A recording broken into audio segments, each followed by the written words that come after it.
Hey everyone, this is Michael for Spirit Comics. Welcome to my review of the Mighty Captain Marvel number 0. Yes, I know, I'm very late with this one. Well, anyways, I like this cover. To be perfectly honest, this cover is not really a sexy cover. And, I like all that which is sexy. When it comes to women. And you know what I find sexy, alright? So let's just, I admit it, I do. I like a good bust, okay? Now, while this cover does not necessarily show that of Captain Marvel, and nor will the following issues, this one part of the cover, Carol Danvers walking through the streets of New York City with the scarf around her neck and the jacket, the Air Force jacket hugging her body, that shows, a nice bust in my opinion. I'm a guy, okay? Now, this poster up here shows her in the Captain Marvel uniform. Now, something that they have not yet explored, I don't believe, with Carol Danvers, is the burdens of being a hero. Because if you notice here on the poster at the top, it says the greatest. That really has not been explored, so we don't know why. What's going on in her mind. How is that weighing her down? Or is it weighing her down? Anyways, maybe that will be explored sometime in the future. That would be nice to see her struggle. And I'm not saying that because, to be mean or anything, but when a hero struggles, it's something that I, as the reader, can identify with. Now, here's what it says on on this page. When former U.S. Air Force pilot Carol Danvers was caught in the explosion of an alien device, she was imbued with superhuman powers. As an Avenger, she used her gifts to protect the planet. Now, a new chapter awaits. Yet she is and always will be Earth's mightiest hero. She is the mighty Captain Marvel. Now, I don't know if she will be the mightiest hero, because when I think of Earth's mightiest hero in terms of Marvel Comics, I think of Captain America, Iron Man, the Incredible Hulk, and I'm talking Dr. Bruce Banner here. Iron Man, Tony Stark, Steve Rogers, Captain America. That's who I think of when I think of Earth's mightiest hero in the Marvel Universe. Carol knew that accepting the position as commander of Alpha Flight Space Station was going to test her as a soldier and a leader. Heading up an interplanetary defense initiative is no small task, after all. Though she faced the challenge head-on, a recent conflict among the members of the superhero community pushed Captain Marvel to the brink. And while the world still looks to her as a hero, Carol must find a way to deal with the loss of her allies, friends, and loved ones. Now, we see this, what looks like a girl's night out, but actually it's her dreaming. And she's dreaming of something pleasant, a night out with some of her friends. There's Jessica Drew, aka Spider-Woman, Kamala Khan, aka Miss Marvel, and I didn't know that Natasha Romanoff, aka Black Widow, really had many friends. There's Jane Foster, aka the Mighty Thor, and her cat Chewie. So everything seems to be going well. And this is, I don't know if this is a throwback or what, or a nod, where Natasha says, wait, I got it, hashtag Women of Marvel. Well, Marvel is referring to the original Captain Marvel. And he was around long before Carol Danvers was. But anyway, these are just the girls, talking and just having fun. And get a nice night out. But then all this turns bad when we see crash. Looks like a Iron Man's fist pounding through the door. What? She says, is your problem? Well, she thinks it's Tony Stark. Wait, did you just say Tony Danvers? Who do you think this is? Danvers? And so she's dreaming, more or less a nightmare, you could say. And she wakes up. So her therapist says that she's been 6 minutes and 30 seconds longer than the previous time she visited her shrink. And Carol says, it's been weeks and I still can't sleep. That nightmare. Still fighting Iron Man. I wake up right before he opens his helmet every time. Now, that doesn't look like Iron Man. That looks like Iron Heart. Riri Williams. But she thinks it's Iron Man. Because it's a dream, or he's got creepy clown face, or sudden onset of Vader baldness. If I don't sleep soon, I'll punch an asteroid. Or 20. Speaking of fights, did you talk to Jess yet? Not as Spider-Woman, but as your closest friend. And that is true. Jessica Drew is her closest friend, I believe.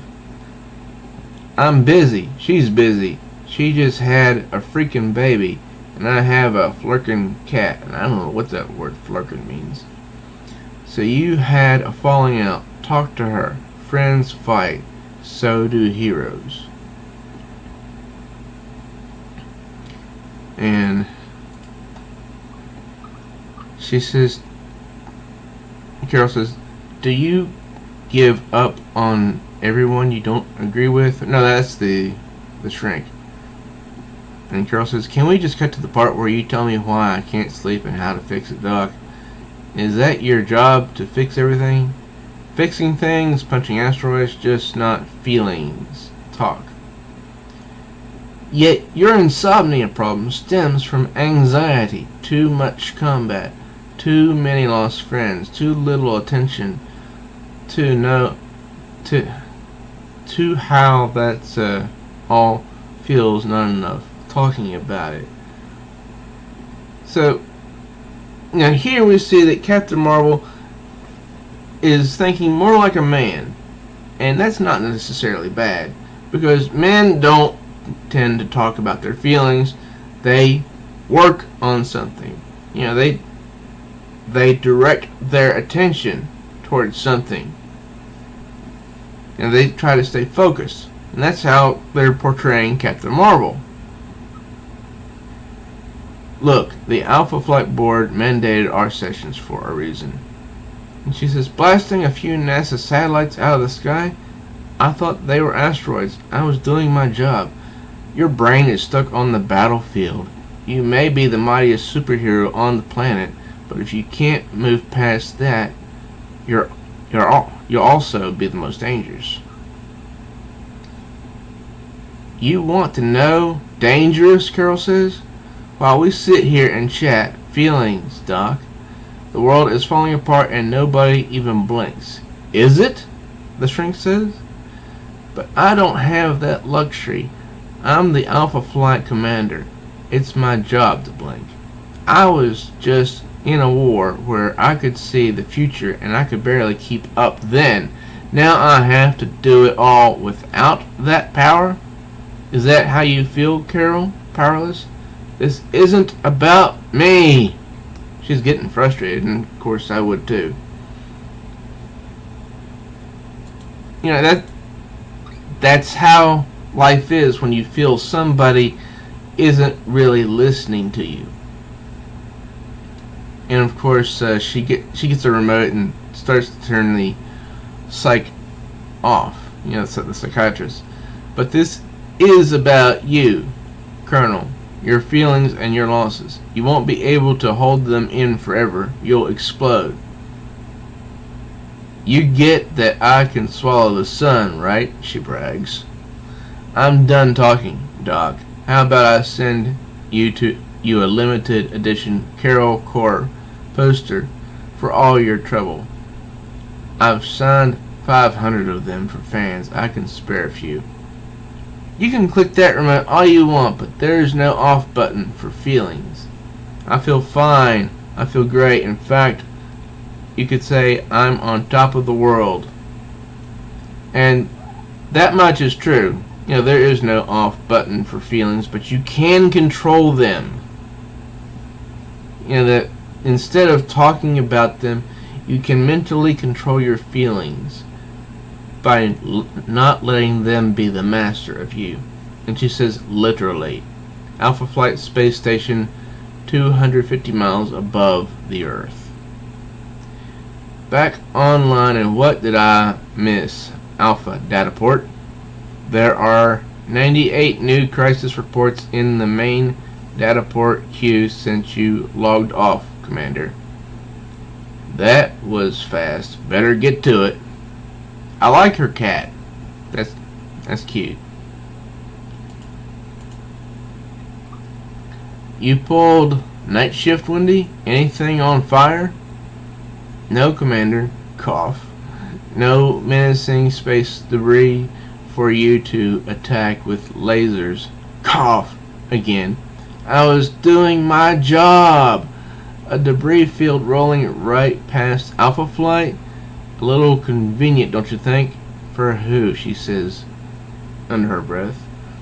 It could have been tactical coverage. Sometimes garbage is just garbage, Commander.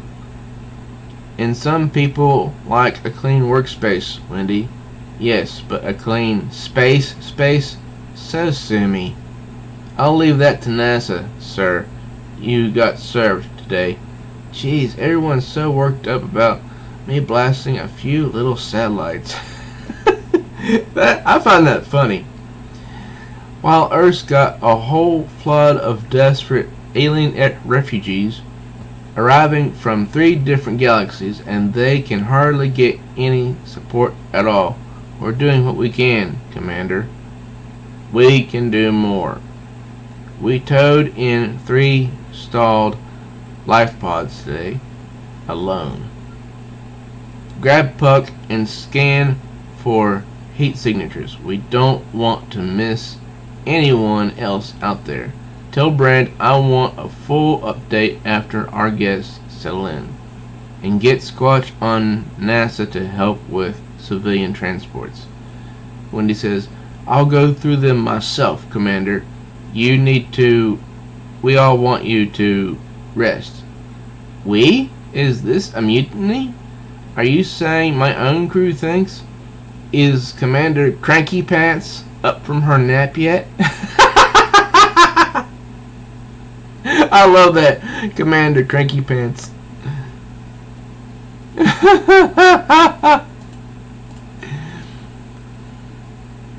That's, Puck is just, I was trying to keep our crisis hotline offline until the Kraken awakes. But we're getting flooded with urgent help requests here, so got any better ideas? Reroute all reports to my office. Puck, I'm on my way. And he realizes that he's been heard.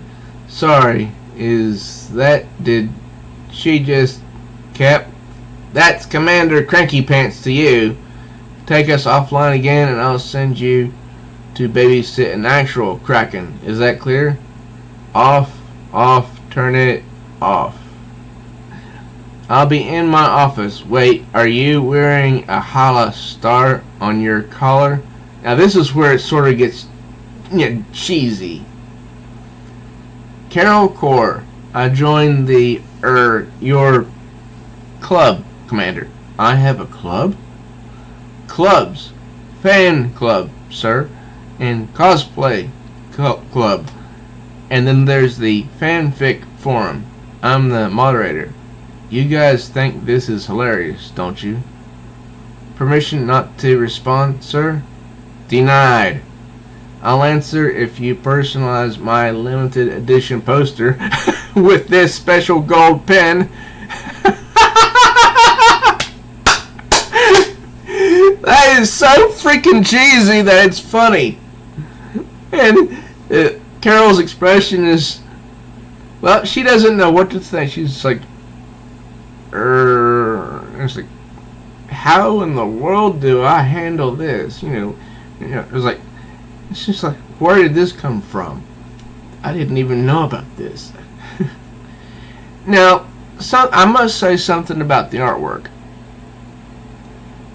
I feel it gets really good about halfway through when she meets up with Brand, as she's going to do right now. Who put these up? That's it, Chewie. I'll never hear the end of this. I'm now the literal poster child for saving the world. Love, what? Huh? She turns around, startled. Hey, ow! Eep! Done with the place. Oh, sorry, Brand, but what did you expect creeping around like that? The crew can't take much more of this, Danvers. You're losing it. I'm not losing it, Brand. Don't give me that swallow the sun crap. You're only half Kree. You're still human enough to lose it. And she's like, I like Brand.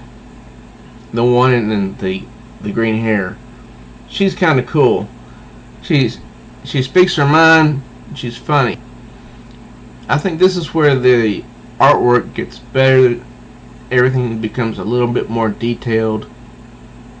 That's just my opinion for, what you think it's worth. Brand says, "You're Captain Marvel. You've put away some bad dudes this year and had some big wins. How about you shut up and take your victory lap already?" And Carol says, "My dad would have liked you, Brand." And of course Brand doesn't know what to say to that. So why does winning suck so bad? Brand says, half human, remember? And why does winning always mean losing so much? Why even bother? The higher I fly, the farther away everyone else gets. Are you kidding me? Do you really not get it? You fly because the rest of us are stuck on the ground, Danvers. You're not flying away from us, you're flying for us. This is awkward, she says. Commander, what? Haven't you ever seen a feelings talk before? I think that's funny because just at the beginning of the comic book, she was trying to get out of talking about her feelings. And Puck says, should we come back? Getting the impression that Brand and Carol are getting intimate or something. And a special delivery, Wendy says. From Boston. What'd you get? Puck says. Just some of my old things from storage for my new apartment. My dad's bowling ball, my Sox pennant. You a Sox fan? Jay's man, myself. Oh man, my first telescope. Every single thing I see is a memory. I couldn't get rid of it if I tried. I feel the same way about the stuff I own. Of course, I know some would laugh at that. And then she remembers her when she was much younger. Boston's Back Bay. By first grade, I knew the names of the stars better than the Sox outfield. Sacrilege. Fenway Park, Boston. Especially for my family, all Joe and Stevie and Pops cared about was baseball and bowling, not me. That would probably hurt, but I don't know anything about that. South Boston, Candlepin. The last time we all went bowling was the worst night of my life. And young Carol says, I should have gotten that strike, Pops. Bowling is just physics. And I got an A in physics. And her Pops says, game's over, Bean. Better hit the scree ball before Stevie and Joe play your dime. I'm studying astrophysics when I get to UMass. That's the best major for astronauts. How do you know? He asked. I called. Who? NASA. Ah, Bean. And then her father lays this on her. Since my tour of duty ended, things have been tight. College tuition. And young Carol says, I'll get a part-time job. You start in gift wrapping at Feely's on Tuesday, full-time. What? Wait, are you joking? I can only pay one tuition, Bean. For Stewie, Joe has my hands. He can frame houses with me. And then young Carol looks dejected and almost depressed. She says, that's not fair. What about me? What am I supposed to do? And her dad says, find yourself a nice boy, heck, a nice astronaut, and settle down. Pops, no, there's no way. Of course there's a way. Put on a skirt once in a while. Comb that crazy hair. All that girl stuff. Now, I'll admit, seeing girls in skirts is really cool, in my opinion. It's really attractive. But some girls don't like it, so they shouldn't have to wear skirts. And they shouldn't have to wear skirts just to get ahead in the world.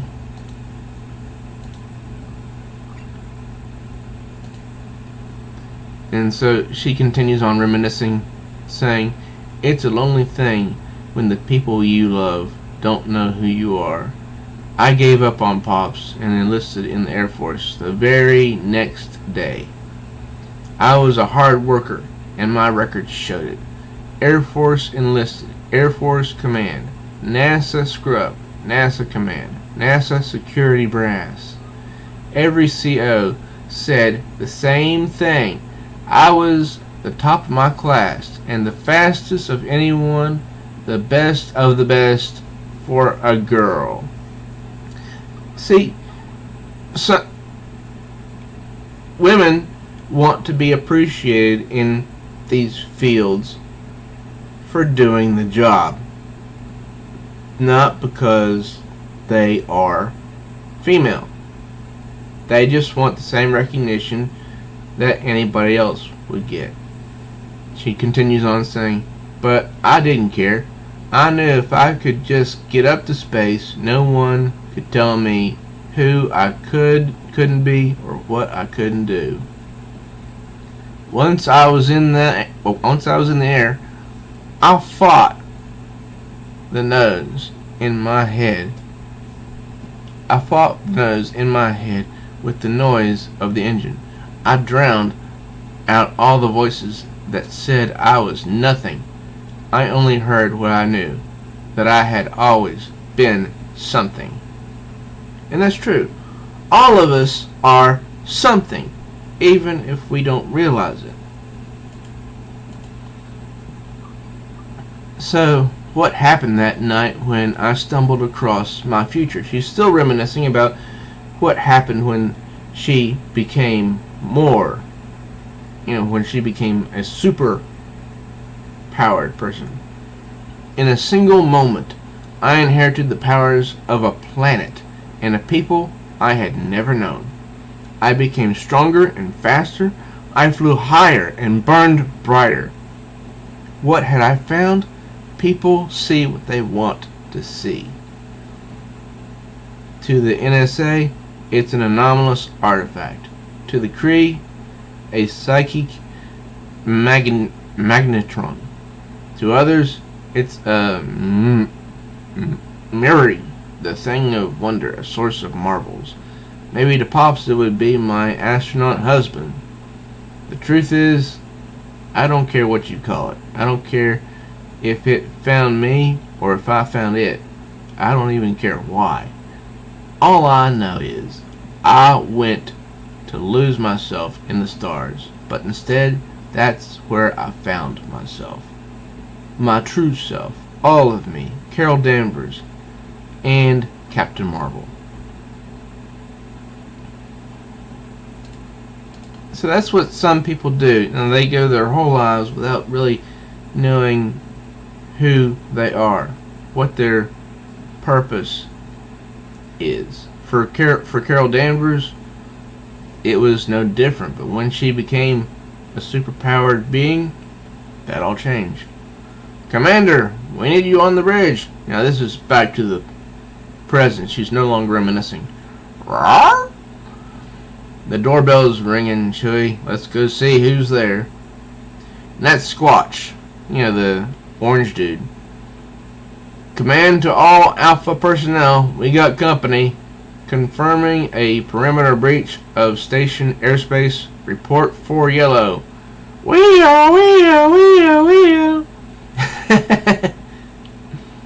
Repeat, we are not at green. Let's just check things out. Coming up on your starboard now. I know that bird. I've flown that bird. So she's seeing an old class type jet in space when it shouldn't be in space, I think. Now the artwork is not over the top. It's not under the it's not less than, I think for this comic it's good for the first issue, because if it were spectacular at issue 0, then the artists would have nothing to live up to. Right now they have room to improve. So that's my take on this issue, and I'm not even finished with it yet. It's from Earth? Not anymore. That thing is not friendly, coming in too fast and too hot. That's Brand. Okay, so it's not the Girl Scouts. Who is it? Carol says. Not sure, but they reached ramming speed and are on a direct collision course. Command to Alpha Flight personnel moving to green. Like go. Repeat, we are combat ready. Do the math, Wendy. Is there any way that thing can stop, or is our front door going to have to be the thing that stops it? She says, our front door, sir, unless something stops it. She says, funny, that's just what I was thinking. And so Carol suits up as Captain Marvel. I know what I have to do. Keep my team safe. Because Wendy and Puck and Squatch and Brand, all my alphas, all our missions. That's why I fly. That's my family now. Brand was right. I'm not flying away from them. I'm flying for them. You getting hate signatures, Wendy? Affirmative, Captain. Organic, unknown origin. Puck, how about Sox versus Jays? If I fastball that ship your way, can you hit it with the tractor beam? Why not, he says. Is that a yes? And he says, it's not a no, Cap. Good enough, Squatch. Let NASA know we're gonna swing for the bleachers on this one. Just try not to shoot their stuff down this time, Captain. Really? We're gonna go there now? And she doesn't look too bad in the uniform. But, there's always room for improvement with Captain Marvel. You know the drill. Higher, further, faster.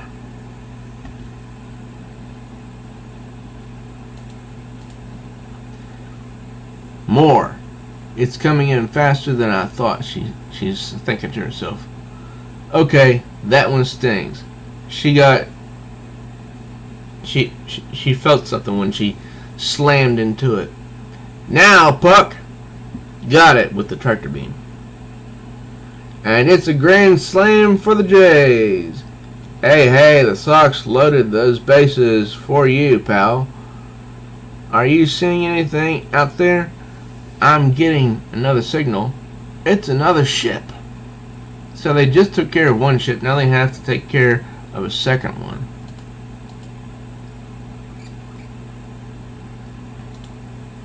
Smugglers moving human cargo. Refugees from a remote part of the Magellan system. And the NASA ship decommissioned and stolen out of the Air and Space Museum. If you can believe it, Brand says. I believe it. There's a lot of money to be made when people are desperate. And the second ship, Brand says, they say they were being chased by... That's the funny thing. They thought it was us. Take care of our new friends, will you, Brand? Of course. Where are you going? To take care of an old friend, she says. Now this is this is sort of a, well, you could say a heartwarming scene in a way, because remember, Carol Danvers had admitted that she was still fighting with her good friend Jessica Drew. It was the baby that reminded me, she says. Thinking about Pops, I knew what I had to do. Alien refugee crisis. Camp population hit record numbers. And there she is, and sitting at the stool in the purple hoodie. Bad time to be an alien. Hey, Danvers. Jess, you came. Jessica says, I don't get that many 3 a.m. texts from space. Sorry, can't sleep these days, Carol says. I'd be surprised if you could, after Rhodey and Bruce and Tony. I need to move forward, Jess. We both do. Easy for you to say. It's not. I know it's been weird, and I know I've made a lot of frenemies. And Jessica says, I think those are just called enemies. And Carol says, but I've been fighting people my whole life for what I believe in. I gave up a lot to get here. When the people I was closest to didn't understand me, I just didn't just walk away. I flew. I know, Carol. But I can't walk away from you, Jess. Friends fight. People disagree. Right or wrong. Jessica says, pretty sure I was right. Carol says, we need each other. You have a baby now, and I can be a baby. Oh, yeah! Slam dunk for Jessica Drew. Drew, can you just let me apologize? Is that what that was? Technically an explanation, but the tone, that was all apology. Then I accept your expology, because I can't handle this fight anymore. I can barely handle single mom laundry. And so they hug, and Jessica says, love you, Spock. Love you too, Kirk, Carol says. My head. No, that's no. Love you, Spock is from Carol. Love you too, Kirk is from Jessica. My head is nestled in spit up, isn't it? Shh, Jessica says. Just go to sleep. That's the mom and Jessica Drew coming out. I thought that scene was, really good. And now we see Alpha Flight displaced alien refugee camp. And some strange person who shouldn't be there is just lurking around, looking at all the refugees. Bounty located. The Holochild is inside. I can feel it.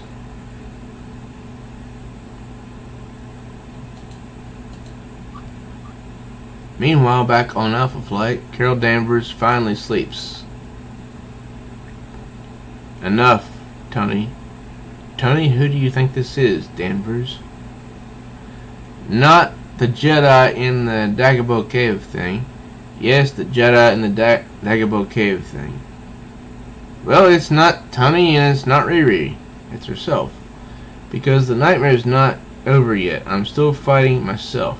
Sometimes I wonder if I'll ever stop. And that's when I'll wake up.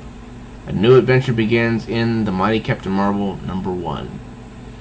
So, what did you all think of this issue? I bought it purely based on the cover because I thought the cover was beautiful. I really did. I thought the artwork on the cover was, something else. I mean, it could use some improvements in certain places, but the cover is what got my attention.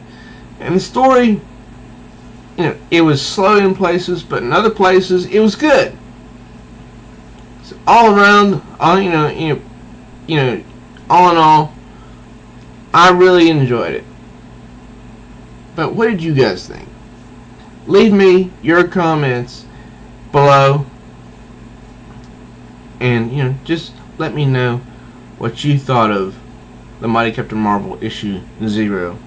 If you're new to my channel, please hit subscribe and smash the bell like She-Hulk so you'll be notified of all new uploads. Also, if you enjoyed the review, click like and share so other people can enjoy it too. Till next time, True Readers.